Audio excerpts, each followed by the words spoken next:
my term paper, I wrote on the impact of 9/11 on the population of New York City, as well as touching on the immigration, emigration, impact on the workforce, impact on the economy, policy, and the global impact that this terrorist attack had.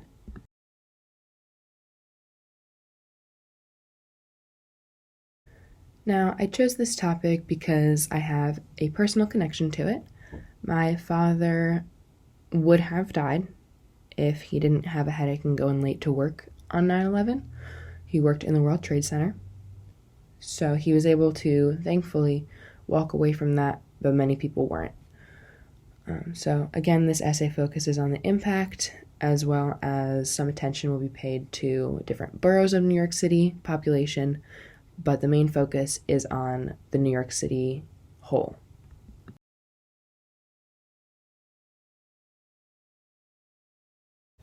Before 9/11, the population of New York City was 8,008,278 people, and the population of New York State was 18,976,457 people.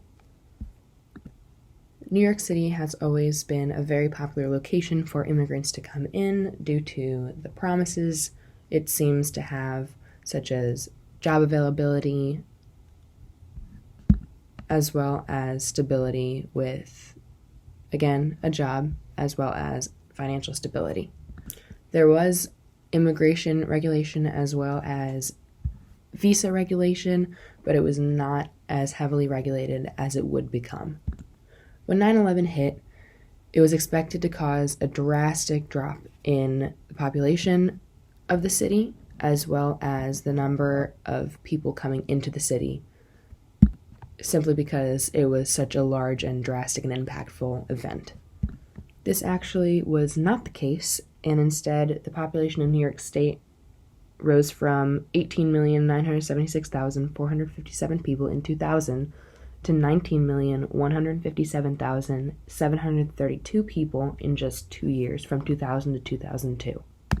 Even with the application of stricter visa regulation and stricter immigration regulation, the population did continue to rise in New York City as well as in the state.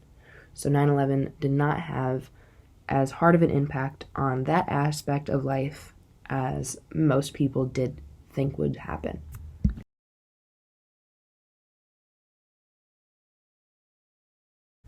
Prior to 9/11, jobs in New York City were relatively easy to come by, with jobs opening and closing and positions being created constantly, just with the evolving industries and need for different jobs within the city. But overall, they were relatively available. After 9/11, over a 3-month period, as a direct result, about 143,000 jobs were lost.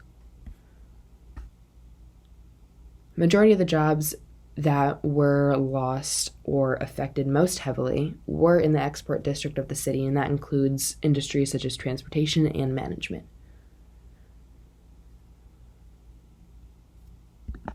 This drastic drop in jobs and job availability did contribute to an economic recession in 2002, but it was not the direct result, or the direct cause, So recovery was slow with these jobs, just because of how drastically and quickly they did disappear, but they were not gone forever.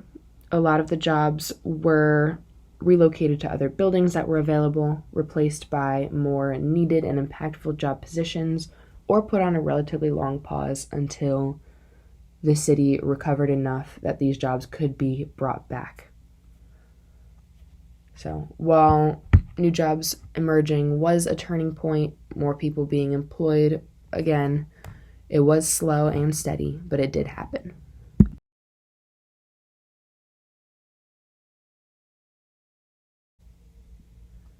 In the years leading up to 9/11, New York City did experience a relatively large economic boom. The employment in the private sector increased to 2.6% average annual pace, which is relatively higher than it has been consistently in those years. And these years were from 1996 to about 2000. In the year 2001, before 9/11, GDP and aggregate demand both were gradually decreasing in the second and third quarters. However, there was a rise in the fourth quarter despite predictions. Surprisingly, this rise did take place after 9/11. However, the impacts of 9/11 were felt immediately by New York City residents as well as just everyone in the nation. The state and national, as well as local economies, were not the only ones hit.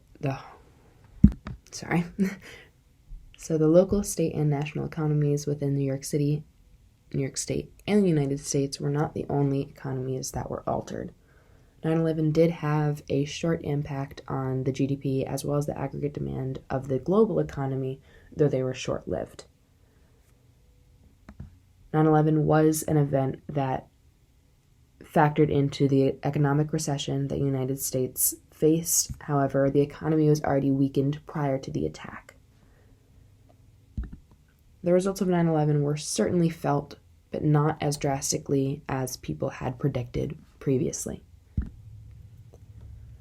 So while the global economy was also predicted to suffer sharp decline, in the fourth quarter it did actually increase as well as the United States economy did. So while the effects of 9/11 were drastic and horrible, they were not the only factors that contributed to the national and the global recession.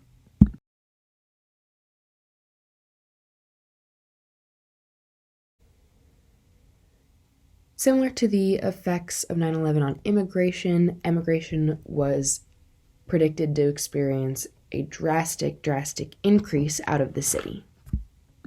Prior to the attacks, there was just a constant flow of people in and out of the city, but there was never, or not commonly, a drastic event that would cause a massive emigration. Following 9/11, many people predicted that New York City would lose a multitude of people and a multitude of the population simply as a terror factor. And while this can be seen in boroughs such as Queens, which faced an increase in population from 2000 to 2001, but a decrease from 2001 to 2002 following the attacks, the same cannot be said for boroughs such as New York City as well as the Bronx, where these two actually did experience an increase in population and an increase in immigration as opposed to an increase in emigration. The population of New York State, again, did end up increasing from 2000 to 2002, just reinforcing the fact that while drastic things do happen and horrifying things do happen, there is still a constant flow of people constantly.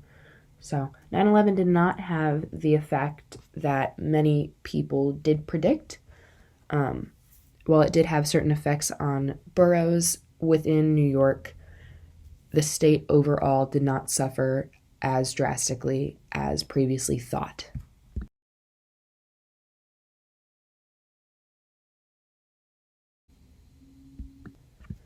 Prior to 9/11, there were rules revolving around immigration and visas and everything to gain access to come into the country. However, 9/11 marked a turning point where there were heightened security as well as increased measures taken to look into the background of individuals coming into this country. Increased security at points of entry into the United States as well as in airports include heightened border patrol as well as different security measures in airports such as taking shoes off. There were also stricter requirements to be granted a visa to come into the country instead of simply applying and going through a somewhat brief in comparison process. Now there were heightened background checks and looking into families and getting references and getting families that would host and things like that.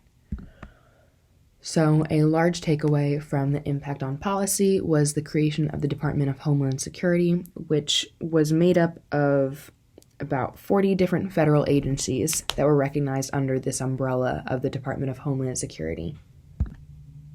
And this department does work to keep the border interactions safe, documented, and secure for people already in the United States, people coming into the United States, as well as the people working to regulate that.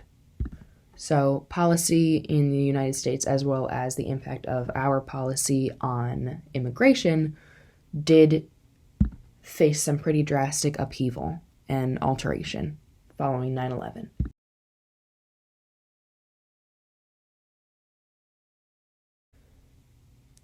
While it was an isolated attack in the United States, the results and the repercussions were not strictly contained to the United States. They were felt on a more global scale because multiple nations were being impacted by this event and by the measures and actions taken following this event. 9/11 was an eye-opener for other nations who otherwise viewed their borders or their security as impenetrable. Much like the United States did, they were left feeling vulnerable and instead focusing on how they can better protect their citizens as well as improve their security within their own nations. Not only to protect the integrity and the security and the safety of the nation, but as well as all of the citizens, the immigrants, and everyone in their nation.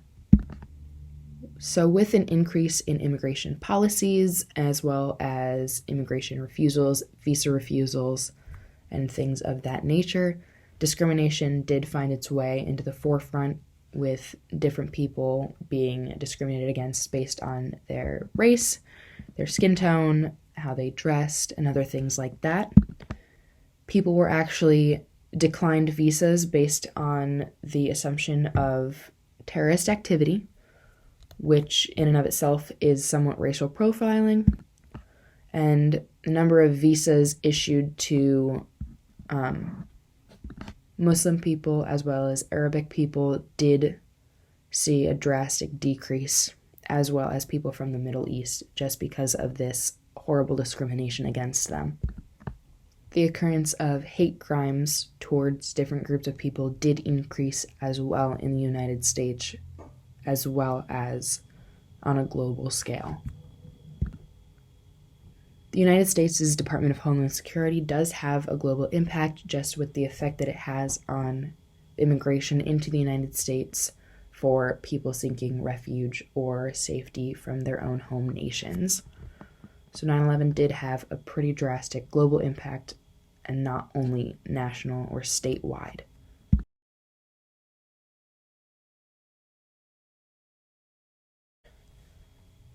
The terrorist attacks of 9/11 did alter many aspects of life, including jobs, workforce, immigration, emigration, different policies that would affect people.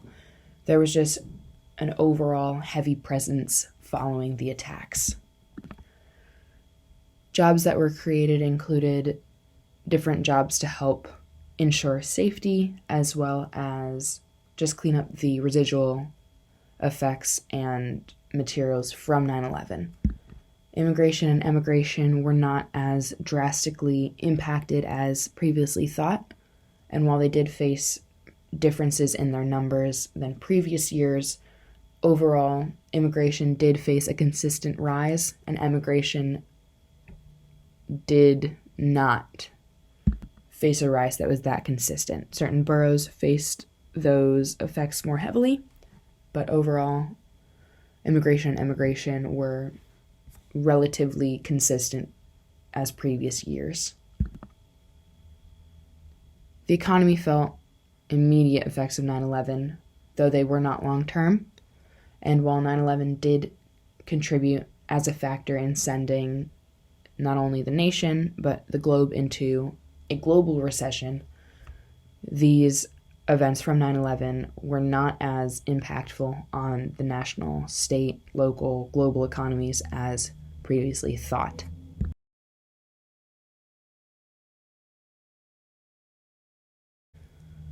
Foreign policy in the United States has been drastically changed and rewritten and altered to accommodate for the potential for another attack. Increased security measures in airports and ways into the country, so ports of entry were heavily increased. But even security in daily life faced a dramatic change. Immigration and emigration policy in the United States affects people globally, where people seeking refuge can no longer come into the country based on discrimination for their race. While life as an immigrant is not the only aspect that was heavily impacted, the citizens of the United States also felt drastic and consistent and constant effects of these attacks. So while the physical fires as well as materials have been cleaned up from 9/11, the nation still feels residual effects from that. And these effects can be seen in day-to-day activities, daily life, in different buildings where security is heightened, as well as for people trying to come into or exit the country.